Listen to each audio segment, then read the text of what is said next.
Here with me, Marc, an AIE scholar, Dan Henninger, deputy editor of the Wall Street Journal editorial page. Both are Fox News contributors, and Marie Harf, Fox News analyst and former State Department spokesperson under President Obama. Great to have all of you with us this evening. So I want to go back to this New York Times story, and sort of the big headline here that they say is that the reporting of this meeting, so just to kind of step back here for a second, George Papadopoulos felt, and he's written about it, and he talked about it here, that there was a setup going on, that somebody was trying to dangle information in front of him in order to kind of ensnare him and set him up to make it look like he was working with the Russians. Now, the FBI and the indications in this story are that the U.S. intelligence officers say, no, we were suspicious that there was something going on, so we planted somebody in there to find out if it was true. It's a chicken or egg question about what came first, Marc Thiessen. But the New York Times tonight is acknowledging that this young woman who was at this meeting, who Papadopoulos said, to his credit, this is no research assistant to Stefan Halper, this woman. She's up to something. They've admitted tonight that she was indeed a government agent.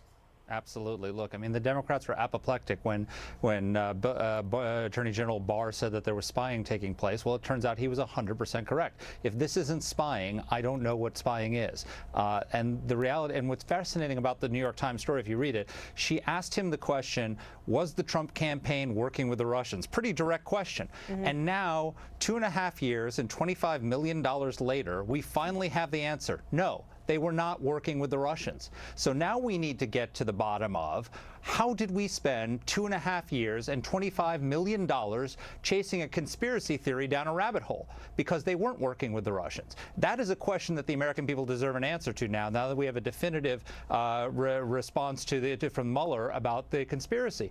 And one of the reasons, perhaps, that the Democrats are going after Barr so hard is because in both his testimony the other day and a few weeks ago, he said he's going to get to the bottom of that. Yeah. And they probably want to discredit him because he's going to start, because it's going to start coming back to them. Yeah. It's going to start coming back to the Obama administration, and we want to know who was in charge of this and how this started. And you got Michael Horowitz's report coming out in May or June as well, which I think is where some of this is starting to bubble up from. Marie, you worked for the CIA. What do you make of this story?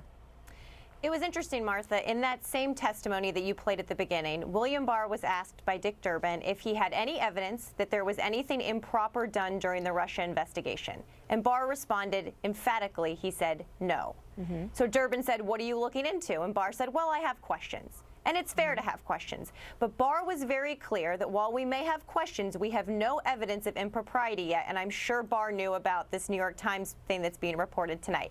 I think, Martha, taking a step back to 2016, the U.S. intelligence community and the FBI were getting multiple pieces of information and concerning reports about Russians trying to infiltrate campaigns here and about certain things that were taking place. And it was their responsibility to make sure no Americans were working with them. I want all the facts too. I want to see the FISA warrants. I want to see all of the documents because I believe when they come out, it will show that the FBI was right to be concerned and that this investigation was right to undertake. Well, they just determined in this entire 2-year report that there was actually no collusion, but we know that they were, testing the waters with some of these folks early on. Dan Henninger, what's your take? Your paper and your pages have done extensive research on all of this.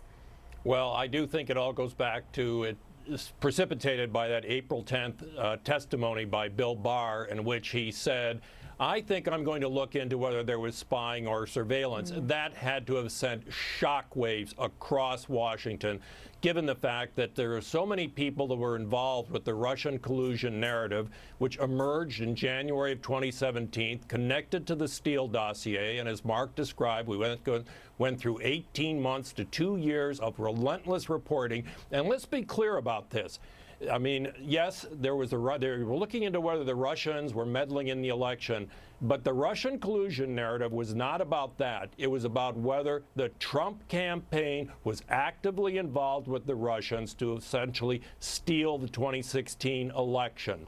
And so now you've got the New York Times admitting that back in September 2016, an FBI handler was sitting down with George Papadopoulos in a bar in London directly asking him whether the Russians were involved with the Trump campaign. And then she's emailing him and saying, I'm so excited about what the future holds for us. Let's meet for drinks again, clearly trying to lure him in. And I just want to make one other point. Let's bring up this Hillary Clinton on Rachel Maddow last night, who definitely wants to make sure that the focus of all of this stays in one place. Watch this.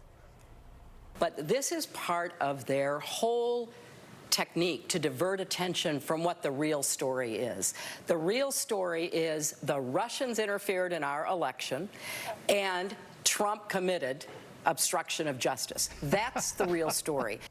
You got that, Mark? I've got that. Yeah, Hillary Clinton's really good at focusing on what the real story is. I mean, look, the reality is that she and Rachel Maddow have been pushing this Russia conspiracy, truther conspiracy for years, and it turns out not to be true. That's the real story. The real story is, after all this time, Donald Trump just spent the last 2.5 years having members of Congress, former intelligence officials in the Obama administration, top officials from the previous administration calling him a traitor, calling him a Russian agent, saying that he conspired, betrayed our country, and was in a scandal worse than Watergate, and it was all untrue.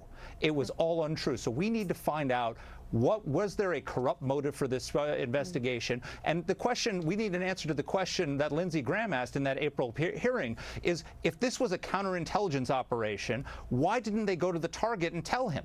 Yeah. Because when it was Dianne Feinstein exactly had right. a Chinese spy. That's what I was just thinking. Let me bring in Marie on that, because gosh, it would have saved everybody a lot of time and energy and money and investigations if they had just said, with all the concerns that they clearly had, as you point out, look, Donald Trump, candidate, we are very concerned about this person, this person, and this person. We think that Russian intelligence is trying to snap them into your campaign. Wouldn't that have been the right thing to do, Marie? It's a good question. Well, what we know the FBI did do was go to the Trump campaign in the summer of 2016 and say, generally speaking, foreign adversaries like Russia are going to try and meddle in this election. And if anyone reaches out to you from those countries, you should tell the FBI. They told the Trump campaign that. We know that. We also know the Trump campaign never told the FBI when, in fact, those entities reached out to them. And I also think, just as Americans, we can look at the Mueller report and say, yes, there was no conspiracy that he found. I think we should also be worried that he lays out in great detail that a campaign was at least willing to explore working with Russia, knew they would benefit from it. That's outlined in detail in the Mueller report. And then an administration tried at multiple points to shut down that investigation into what was going on. There may be no criminality in terms of collusion here, but as Americans, we should actually take a hard look at I hear what you're saying. I'm going to give Dan Henninger the last word, because if they raise that question, they have to also raise the question about why Hillary Clinton's campaign was hiring Christopher Steele, who was also working with Russian operatives at that point, Dan. And I think that's exactly what Bill Barr is going to look into. What was the origins of the Christopher Steele dossier? And that is why I'm suggesting the people who paid for that in the Democrat and the Clinton campaign have got to be very nervous about this Barr investigation into what was the origin of all of this collusion era, starting around at least the middle of 2016 and onward. Obviously, there was a lot of activity taking place connected to the Trump campaign, directed possibly by the Russians. And Bill Barr and Michael Horowitz, it looks like, are trying to get to the bottom of that. I think that will be bigger than the Mueller And I just want to point out that the briefing that Marie points out was a basic briefing that was given also to Hillary Clinton at that time. So she could have said, you know, we have also reached out to people, and we are also in contact with some people in Russia as well. So that was an opportunity for both sides at that point. Thank you all. Great job. Great to have you all here tonight. Thank you. So moments ago,